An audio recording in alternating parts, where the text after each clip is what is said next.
à nos cafés entre mamans pieuvres. Mon nom est Laetitia et comme vous savez, l'été arrive à grands pas. Et qui dit été, dit chaleur, dit baignade. Mais comment avoir une baignade sécuritaire avec 2 ou 3 bébés ou enfants du même âge? Nos invités d'aujourd'hui sont bien placés pour répondre à cette question. Donc, sans plus tarder, je vous présente Guylaine Denis, directrice aux événements et services aux membres de la Société de sauvetage, et Marjolaine Roy, qui est également, qui a été pendant plusieurs années monitrice sauveteur et qui est maman de jumeaux de 10 ans. Mesdames, merci d'être avec nous aujourd'hui. Merci, ça fait plaisir. Donc, comme vous savez, il y a quelques semaines, j'ai communiqué avec la Société de sauvetage parce que je me posais énormément de questions sur les différents outils de flottaison que je pouvais me procurer pour mes propres jumelles de 2 ans.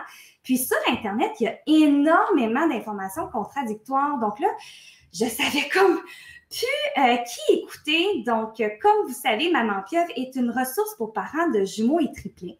Et je pensais que ça serait intéressant d'aller informer et outiller notre belle communauté de Maman Pieuvre avec l'heure juste et les bonnes réponses. Effectivement, Laetitia, tu as raison qu'il existe beaucoup d'informations sur les objets de flottaison. On va en reparler un petit peu plus tard, mais il y a des objets de flottaison qui sont pour la sécurité là, dans le cadre des activités nautiques. Eux doivent avoir une certification. Puis il y a les autres objets de flottaison qu'on appelle les aides à la nage.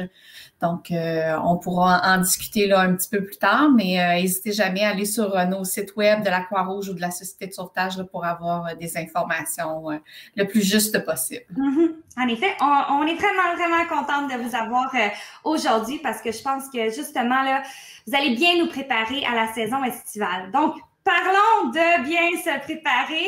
Donc, commençons par l'étape la plus importante, justement, la préparation. Donc, comment est-ce qu'on se prépare à la baignade?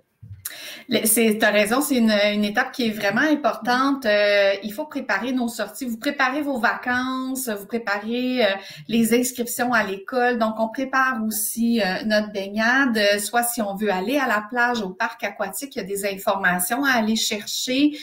Faut s'assurer d'avoir l'équipement requis aussi pour bien protéger nos jeunes. Et si on a une piscine à la maison, dans la cour, faut aussi préparer notre saison de baignade. Faut s'assurer que l'enseigne de la piscine est sécuritaire. Des fois, après l'hiver, là, la clôture est un petit peu croche, la porte, elle ferme plus très bien. Donc ça, il faut réparer ça parce qu'une porte qui reste entrouverte, il y a un enfant qui peut s'y glisser. On s'assure que les objets de flottaison qu'on avait l'été dernier sont encore adéquats, sont encore sécuritaires, flottent encore très bien. Donc, il y a toutes les étapes de préparation là, sont disponibles sur notre site web du www.baignadeparfaite.com. Donc, il y a plusieurs étapes et pour préparer l'été, mais aussi pour préparer chacune de nos sorties à la piscine. Oui, en effet, on dirait qu'on oublie d'une année à l'autre. Mm-hmm. On dirait que, je sais pas, le temps passe, puis on oublie. On oublie qu'est-ce qu'on a fait l'an passé. Les enfants changent, grandissent. Peut-être les flotteurs sont plus adaptés. Donc, comment... Là, puisqu'on parle de préparation, là, comment on va se préparer, mais avec des jumeaux et des triplets? Donc, que ça soit dans notre piscine, que ça soit à la piscine municipale, à la plage, on est un adulte, puis on a 2, 3 enfants du même âge. Donc, ça doit probablement prendre une préparation supplémentaire. Et si on parle surtout de la préparation là, avant là, l'été, au début de l'été, que dans le fond, que tu aies 1, 2, 3 ou 4 enfants, la sécurité, c'est toujours les mêmes pour les enfants. Donc, c'est vraiment de revenir avec, comme les jumeaux qui ont 2 ans, tes jumelles, déjà tenir la main, ils comprennent ça. Fait que si on arrive sur un plan d'eau, minimalement, juste avant de rentrer, c'est toujours tenir la main à un adulte. Donc, jamais aller dans l'eau seul non plus. Mm-hmm. Fait que, tu sais, c'est d'éduquer tes enfants que dans ta piscine arrière-cour, ils ne rentrent jamais dans l'eau avant l'adulte. Et même chose que quand tu vas sur le bord d'une piscine publique ou à la plage, tu ne te rends pas sur un plan d'eau si tu n'as pas un adulte qui est avec toi. C'est sûr, ça s'adapte à différents âges. Comme les tout-petits en bas d'1 an qui se déplacent à 4 pattes, c'est sûr qu'ils ne vont pas te demander la permission, mais là, c'est toi, l'adulte, qui doit s'assurer que dès qu'ils se déplacent vers le plan d'eau, que tu dois aller soit le récupérer ou... idéalement, ils ne devraient pas pouvoir se rendre seuls, mais mettons qu'on regarde sur la plage océanique, là, où c'est vaste, mais là, tu ne peux pas l'empêcher de se déplacer. Mais s'il court après la mouette, ben tu cours après la mouette derrière, mais c'est sûr que si tu es tout seul, les deux courent après la mouette, là, je veux dire, ça revient à dire que peu importe, dans le fond, que tu aies plusieurs enfants, il faut vraiment que tu les prépares juste aux règles de base en milieu aquatique, sur un plan d'eau, qu'est-ce qu'on fait avant d'entrer dans l'eau. Fait que je dirais qu'il y a un peu ça. Puis si, moi, mes enfants sont un peu plus vieux, les jumeaux, mais s'ils avaient été plus jeunes, je serais allée sur le site de la Mission Plouf. Mais oui! Un site que, dans le fond, qui était fait en collaboration avec Radio-Canada, qui est des jeux sur sensibiliser à l'aquatique. Fait qu'autant pour le jeu sur le bain, et il y a des jeux quand tu vas sur un plan d'eau ou à la piscine arrière-cour ou une piscine publique. Fait que ça peut aider là, pour les enfants un peu plus vieux, là, préscolaires, d'aller avec eux jouer dessus, puis ils vont être sensibilisés aux différentes réglementations ou quoi faire quand on arrive sur une piscine. Fait que ça peut être le fun de le faire avec ses enfants avant d'aller à la piscine. Là. Surtout en ce moment, au mois de mai, les piscines publiques sont pas ouvertes ou les piscines arrière-cour commencent à être ouvertes. Fait que c'est un bon moment là, d'aller faire ça. Fait que moi, je serais allée avec les miens, mais bon, ils sont un peu plus vieux, fait qu'ils ont appris par nous les règles de sécurité là, à faire. Avec des jumeaux, ça devait pas être évident. On dirait que je le sais pour ma part que je réalise que j'ai des lacunes dans mes connaissances, dans mes outils, pas quand il est trop tard, mais quand je fais déjà face à la situation, pour dire oups, j'étais prête pour me donner, j'ai oublié d'emmener la crème solaire, j'ai oublié parce que à un moment donné, on peut pas penser à tout. Puis, je suis très heureuse de dire que Maman Pieuvre, en collaboration toujours avec la Société de sauvetage, on vous a préparé des outils à imprimer. C'est des petites affiches qu'on peut mettre directement sur la porte patio qui donnent un rappel aux enfants, mais également aux parents de quoi amener à l'extérieur. Guylaine, je me souviens quand on s'était parlé, tu avais parlé que la préparation à la baignade, c'est comme un peu traverser la rue. Donc, mais on dirait qu'on a comme pas tendance à tant enseigner aux enfants l'encadrement de la baignade. Oui, tu as raison, Laetitia, puis c'est souvent ce qu'on va remarquer quand nous, on rencontre des familles qui ont vécu soit un incident qui s'est bien fini ou malheureusement un incident qui s'est aussi moins bien fini. C'est-à-dire, j'ai éduqué mes enfants à traverser la rue. Je barrais la porte avant de ma maison pour pas que mes enfants sortent dans la rue puis se fassent frapper, mais j'ai jamais pensé barrer ma porte patio, puis j'avais une piscine. Donc, c'est juste de voir la piscine. Oui, c'est un lieu qui est joyeux, c'est rafraîchissant, on peut faire des fêtes, etc. Mais il y a aussi une notion de danger autour de la piscine. Donc, il faut juste bien préparer nos enfants, leur apprendre les règles de sécurité. Puis, vous savez, là, à un certain âge, les enfants vont nous rappeler à nous, les adultes, les règles de sécurité. Moi, mes enfants sont plus vieux. Combien de fois on allait en bateau puis qu'ils disaient, pourquoi moi, je porte ma veste de sauvetage, maman, puis toi, tu la portes pas sur le bateau? Ou on va en voiture, on oublie de s'attacher en sortant de l'entrée de garage. Puis les enfants disent, maman, t'es pas attachée. Ils les connaissent. Ils viennent qu'ils les comprennent, puis ils veulent les mettre en application, puis ils vont être bien contents de nous les remettre sur le nez aussi. Donc, les outils que vous avez bâtis, ils sont hyper importants. Puis, une autre notion de préparation, Laetitia, que je trouve importante d'amener, puis là, on a le déconfinement qui vient de nous être annoncé. On va avoir le droit de recevoir des gens à la maison, chez nous. Bon, ça sera pas beaucoup de monde pour commencer, mais il reste qu'il va y avoir des gens et malheureusement, les incidents qu'on voit dans les dernières années, ce sont lors de fêtes de famille où les adultes pensent qu'un adulte surveille les enfants alors que personne ne surveille les enfants. Où il y avait quelqu'un qui surveillait les enfants en début de baignade, mais il est allé chercher un petit verre, est allé aux toilettes, puis là, il n'y a plus personne qui a pris le relais. Hyper important, là, quand vous organisez une fête de famille, que vous avez de jeunes enfants, essayez d'avoir un processus pour qu'il y ait toujours un adulte désigné à la baignade. Ça peut être une casquette. On se passe la casquette quand on change de responsable. Juste un petit signe qui va nous rappeler que c'est nous le responsable. Quand on va en bain public, les sauveteurs ont leur veste de sauvetage ou une bouée qui nous rappelle que c'est eux qui nous surveillent. Ça peut être exactement le même processus dans votre cour arrière. Juste s'assurer qu'il y a toujours quelqu'un. Puis quand les enfants sortent, bien, on barre la porte de la piscine, puis là, on peut aller tout le monde fêter, manger, etc. Mais la piscine, elle est bien sécurisée. Donc ça aussi, là, on a un petit effort à faire de ce côté-là, puis une prise de conscience. En effet, je reviens à le point que vous avez mentionné tantôt, là, la baignadeparfaite.com. J'ai été sur justement ce site Internet-là, puis je vous conseille fortement d'y aller. Il y a il y a une image, puis il y a 10 erreurs autour d'une piscine. Et honnêtement, moi que je trouvais quand même que j'étais pas pire que j'étais pas pire informée, j'ai eu de la difficulté à trouver les erreurs. Des fois, ce n'est pas évident. Tantôt, tu as dit enlever tous les jouets. On y pense pas parce qu'on se dit, ben là, je vais retourner me baigner demain. Ouais. Pourquoi tout enlever? Mais en effet, pour un enfant, c'est très, très attrayant. Effectivement. Puis, il y a les jouets qui sont attrayants, mais il y a aussi, tu sais, de s'assurer de toujours bien fermer la barrière.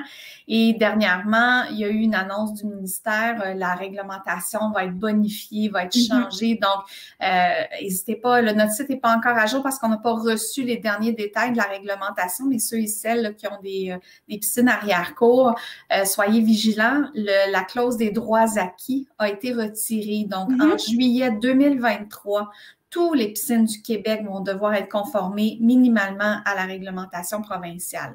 Et certaines des municipalités exigent au-delà de la réglementation. Donc, surveillez bien, là, soit auprès de vos municipalités ou sur notre site web. Là, il y a plus de détails à venir là, sur le baignadeparfaite.com. C'est vrai parce que je me souviens très bien de magasiner pour une maison puis qu'on s'est dit, tu sais, les piscines avant 2010, on n'est pas obligé de mettre la clôture, ça va être plus beau, mais non, attention! On parlait de se préparer quand on a des jumeaux et triplets, mais Marjolaine, toi, qu'est-ce que tu nous suggères comme préparation? Bien, ça va, il y a vraiment, comme selon la fiche, les pictogrammes qui vont aider à t'assurer que tu as vraiment tout, comme un panier, quand on en a parlé l'autre semaine, c'est un panier où tu mets tout dedans, fait qu'à chaque fois que tu vas dehors, tu prends ton panier. Il faut penser à comme quand on va aller jouer dehors avec nos enfants. Quand c'est l'hiver, là, puis qu'il fait froid, on les habille au complet avant de sortir dehors. Donc, avant de passer la porte, on met la tuque, on met les gants, on s'assure que le manteau est bien attaché. Bien, on peut voir exactement le même principe avec l'outil de flottaison qu'on va avoir ou l'aide à la flottaison que notre enfant va mettre dépendant de l'âge qui est rendu. Fait que s'il met un gilet de sauvetage, s'il met un ballon dans son dos, bien, il faut l'avoir mis avant même d'avoir passé la porte. Comme ça, on va être certain qu'il va l'avoir dès que s'il arrive sur le deck de piscine ou le patio, bien, il va sauter. S'il saute dans l'eau tout de suite, bon, moi, il a déjà son gilet de sauvetage. Et toi, qui est le parent qui n'a pas encore eu le temps de suivre, bon, au moins, tu sais qu'il est déjà en sécurité. Fait que ça, puis je dirais que même à la piscine, c'est la même chose, à la piscine publique. La même chose, il arrive avec son gilet avant de passer la grille là, ou sortir du vestiaire. Là. Donc, je le verrais toujours de la même façon. Puis je pense que ça peut déjà aider beaucoup l'enfant à sensibiliser qu'il faut qu'il ait son aide de flottaison avant d'aller dans la piscine. C'est sûr qu'il ne faut pas penser comme parent, il y a son aide, maintenant on ne le surveille plus. C'est vraiment juste pour dire que quand il arrive, au moins, s'il rentre dans l'eau, c'est plus sécuritaire. Il va pouvoir garder sa tête en dehors de l'eau. Là. Fait que, je dirais, on peut le voir un peu de cette façon-là, je dirais, que les jumeaux, là, c'est vraiment de penser quand on va dehors, on les prépare toutes. Et après ça, comme ça, on est prêt à passer la porte là, pour que ça soit plus sécuritaire. Là. Ben oui, parce qu'il suffit de, tu sais, je m'imagine déjà, moi, cet été, sortir avec mes filles, me retourner pour mettre l'aide de flottaison à une, puis trouver, tu sais, l'autre, c'est vite des enfants, là, quand ça veut jouer. Donc, c'est une très, très bonne suggestion. Et là qu'on parle des aides de flottaison, comme je vous ai dit plus tôt, moi, ça m'a... je savais plus où regarder. Tu sais, j'allais dans des différents magasins grande surface. J'essayais de regarder le poids. Je savais pas trop où m'en aller vers ça. Donc, selon vous, là, dans le fond, pour aider nos mamans pieuvres, est-ce qu'il y a des aides flottaison ou des aides flottants? Je ne sais pas si j'utilise le bon terme, plus pratiques que d'autres. Je sais qu'il en existe plusieurs. Donc, comment qu'on peut s'y retrouver dans ce monde-là? Comme je l'ai dit tantôt en introduction, Laetitia, il existe des aides de flottaison pour la sécurité. Donc, si vous allez en bateau, par exemple, ça prend une veste de flottaison adaptée à l'âge, la grandeur, le poids pour chacun des gens qui prennent place dans l'embarcation. Malheureusement, la réglementation prévoit pas qu'on doit le porter, mais prévoit qu'on doit l'avoir, qu'il doit être sur le bateau. Pour les enfants, on vous recommande très fortement de leur faire porter, hein, parce que Oui. c'est un peu comme dans l'avion. Hein, tu sais, dans l'avion, on va dire mettez votre masque avant d'aider votre enfant à mettre le sien. Là. On n'a pas le temps de faire ça. Quand il y a une perte de manœuvre ou quelqu'un qui passe par-dessus bord ou un chavirement de l'embarcation, on n'aura pas le temps d'aller mettre le VFI à notre enfant. Ouais, oubliez ça, c'est peine perdue de ce côté-là. Donc, que l'enfant ait sa veste. Les vestes de flottaison, ça commence quand même à un certain poids. Là, c'est une vingtaine de livres, la première veste qui est approuvée Transport Canada. En bas de ça, vous pouvez mettre n'importe quelle veste de flottaison à votre enfant, mais vous allez devoir l'avoir assis sur vous et vous allez devoir porter votre veste de flottaison. Donc, juste faire attention à cette petite nuance-là, là, si jamais vous avez des embarcations. Et les autres aides, mais c'est les aides d'apprentissage à la natation. Ça, il en existe une panoplie. Et j'apporte souvent la nuance de savoir nager versus savoir se baigner. Il y a une différence entre les deux. Hein? On peut savoir se baigner dans une pataugeoire parce qu'on a les 2 pieds au fond, mais rendu à la piscine municipale, quand on touche plus au fond, ça se peut qu'on sache plus vraiment se baigner, mais en fait, qu'on sache pas vraiment nager pour arriver à se baigner. Donc, il y a des aides de flottaison qui vont devoir être adaptées selon l'âge. Marjolaine pourra vous en parler par rapport à l'âge des enfants, mais il y a des aides de flottaison qui, si l'enfant n'a pas un bon battement de jambe ou un bon mouvement de bicyclette, vont faire qu'ils vont piquer du nez là, par en avant. Des fois, on peut combiner, on voit ça aussi. Là, Marjolaine, je suis sûre que tu as déjà fait ça avec tes enfants, donner le spaghetti en plus d'avoir la petite ceinture pour s'assurer qu'ils ont une meilleure stabilité. Et ça, ben, c'est de faire des tests, là, c'est d'aider, mais ce qu'on veut, c'est que l'enfant ait une liberté de mouvement, parce que la fameuse veste de flottaison est belle fun. On sait qu'elle garde la tête à l'extérieur de l'eau, mais on ne peut pas apprendre à nager avec cet élément-là. Je passerai la parole à Marjo pour voir comment elle a vécu ça avec les jumeaux pour l'apprentissage de la natation versus la sécurité, là, parce qu'à 2 enfants, on a juste 2 mains, mais c'est un petit peu plus compliqué. Bien, dans le fond, en regardant mes souvenirs là, des 10 derniers étés, là, j'ai réalisé que la première été, il y avait après 6 mois les jumeaux. Donc, on est allé à la plage, puis évidemment, à 6 mois, on leur a rien mis, c'est qu'ils ne sont pas rentrés dans l'eau vraiment, puisqu'on faisait, c'est plus une petite piscine dans le sable. Là. Fait que, mais c'est là il existe quand même un gilet de sauvetage pour bébé qui est un autre format, là, mais c'est vraiment, je dirais, plus pour un bateau. Probablement qui est en bas, c'est quand même 20 livres, comme disait Guylaine, là. Mais c'est sûr que c'est pas là-dedans que l'enfant il est pas confortable, je dirais. Fait que c'est pas pour aller dans la piscine vraiment. Fait qu'en bas d'1 an, les petits bateaux peuvent être utilisés où ce qu'on met l'enfant assis dedans, mais il faut toujours avoir une main dessus pour savoir que l'enfant reste la tête en dehors de l'eau. Parce qu'il peut quand même flipper à l'envers mettons les petits flotteurs là, comme ça. Fait que oui, on peut les utiliser. Puis je pense qu'en bas d'1 an, c'est la meilleure chose quand tu as des jumeaux parce que tu ne peux pas avoir les 2 dans tes bras. Non. En mettant un sur le bord qui a moins qu'1 an, il ne se tient pas nécessairement toujours ou il fait du 4 pattes, fait qu'il va s'en aller vite. Fait que ces petits bateaux-là restent quand même, je pense, une bonne solution quand ils ont moins qu'1 an. Mais il faut garder en tête qu'il faut toujours que le parent ait une main dessus et un visuel sur l'enfant et non pas qu'il se promène puis qu'il le garde dans son dos parce que s'il vire à l'envers, il l'entendra peut-être même pas, puis il n'entendra pas l'enfant non plus parce qu'il ne se débattra pas dans l'eau. Donc, en bas d'1 an, je dirais que ça serait ça. Puis après ça, ça va y aller aussi avec l'enfant, comment il est capable de pédaler dans l'eau. Donc, comment il va commencer à se déplacer. Fait que moi, après ça, là, on utilisait davantage un outil qui se met, on l'a pas mal tout vu là, sur les bras, puis en avant, il s'attache dans le dos. Celui-là, nous, on l'a vraiment bien aimé parce que l'enfant ne peut pas le détacher non plus parce qu'il n'a pas accès à la tâche dans le dos. Fait que c'est certain qu'il faut comprendre, il ne faut pas qu'il se fasse détacher par quelqu'un d'autre non plus s'il est à côté d'un plan d'eau. Fait que tant qu'il est à côté d'un plan d'eau, il doit garder cet outil-là qui, je dirais qu'à partir de 2 ans, c'est vraiment dépendant des enfants, là, je ne sais pas, mais dès qu'ils sont capables d'avoir un ballon, je veux dire, un moulinage avec les pieds puis un peu avec les mains, il peut être en mesure de, comme un petit chien, là, puis avec ça, ça peut commencer à l'utiliser.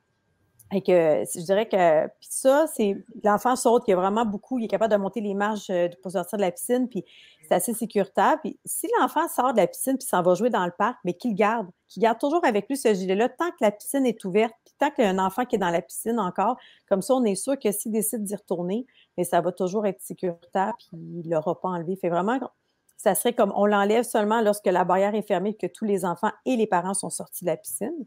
Après cette étape-là, il y a l'item du ballon ou de la ceinture hippopotame. Là, l'enfant, normalement, là, il a un bon battement de jambes, il est capable de se déplacer Et là, c'est là qu'on y va selon la progression de l'enfant dans l'eau. Fait que les hippopotames, c'est que ça nous permet d'enlever un hippopotame plus l'enfant est fort. Fait que ça va le permettre à nager encore plus par lui-même. Et le ballon, c'est le même principe. On dégonfle le ballon, là. Donc, on y va avec, dans le fond, les habiletés aquatiques de notre enfant. Et éventuellement, bon, il y en a comme plus, là. Souvent, à la fin, ils veulent le garder juste par sécurité. Mais nous, on le sait que le parent, là, rendu là, ben, on pourrait l'enlever puis il serait correct. Si vous êtes seul, ce que je dirais, là, un parent qui est seul, vaut mieux que l'enfant ait toujours un outil plus sécuritaire que moins. Donc, ce n'est pas le moment d'essayer à savoir s'il sait nager. Soyez 2 adultes, un adulte par enfant quand on essaie des nouvelles choses.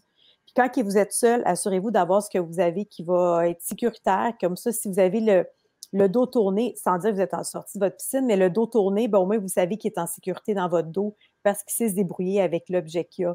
Parce que comme, mettons, la frite, si l'enfant ne sait pas nager, la frite, elle peut partir. Puis là, ben, il se ramasse que s'il n'est pas en mesure de faire le moulinage pour se rendre au bord, ben là, il peut tomber en danger là, assez rapidement.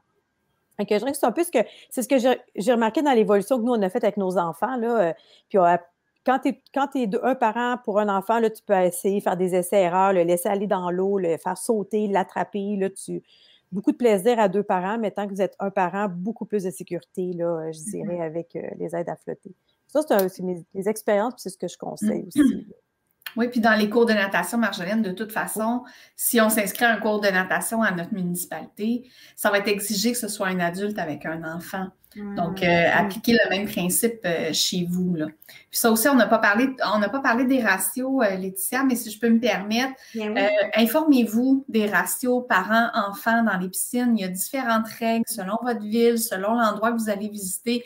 Il y a des endroits qui vont exiger que ce soit un adulte et un enfant pour assurer un meilleur encadrement. Puis il y a d'autres endroits où ils vont tolérer qu'il y ait 2 enfants avec un seul adulte. Donc, bien vous informer là-dessus. Il y a vraiment des règles spécifiques. Il n'y a pas de réglementation provinciale là-dessus, mais chaque endroit met ses règles.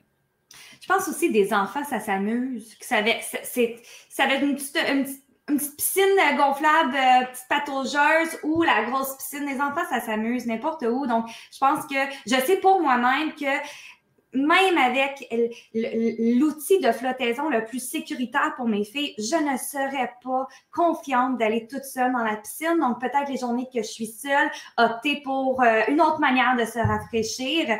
Dans les parcs, récemment, il y a les jeux d'eau qui sont ouverts aussi. Donc, peut-être ça, c'est une option. Mais en effet, vous l'avez bien dit, là, vaut mieux être plus en sécurité que pas assez. Et bon, mais là, on parle justement là, de l'importance de la natation, l'importance d'apprendre à nager. Donc, certainement, avec les conseils que vous nous avez donnés, notre communauté de Maman Pieuvre, c'est sûr qu'on comprend maintenant là, l'importance de savoir nager. Oui, c'est important. Puis, plus vous allez commencer tôt l'apprentissage de la natation, bien, plus votre enfant va être en mesure de bien se débrouiller. Peut-être deviendra-t-il sauveteur un jour. Hein? On ne sait pas. Mais c'est important de commencer relativement tôt. Vous le faites déjà dans le bain, de leur apprendre à recevoir l'eau dans les yeux, parce qu'on ne veut pas qu'ils soient craintifs à l'eau. Mais on veut que ce soit là, une interaction qui va être sécuritaire avec l'eau, là, ce qui est notre mission. Là, on veut assurer l'interaction sécuritaire avec l'eau. Donc ça, c'est hyper important. Et un peu plus vieux, quand il arrivera en 3e année, mais peut-être qu'à son école primaire, il y aura l'occasion de suivre le programme qui s'appelle Nager pour survivre, qui est un programme où on vient tester les habiletés d'un enfant si jamais il faisait une chute inattendue dans l'eau. Parce que, bon, quand vous allez à la piscine, c'est prévu que vous allez aller vous baigner. Il y a des règles de sécurité. On est en maillot de bain. Mais quand on va marcher dans un sentier puis qu'on arrête près d'un cap de roche, ça se peut qu'on glisse puis qu'on tombe dans l'eau par accident.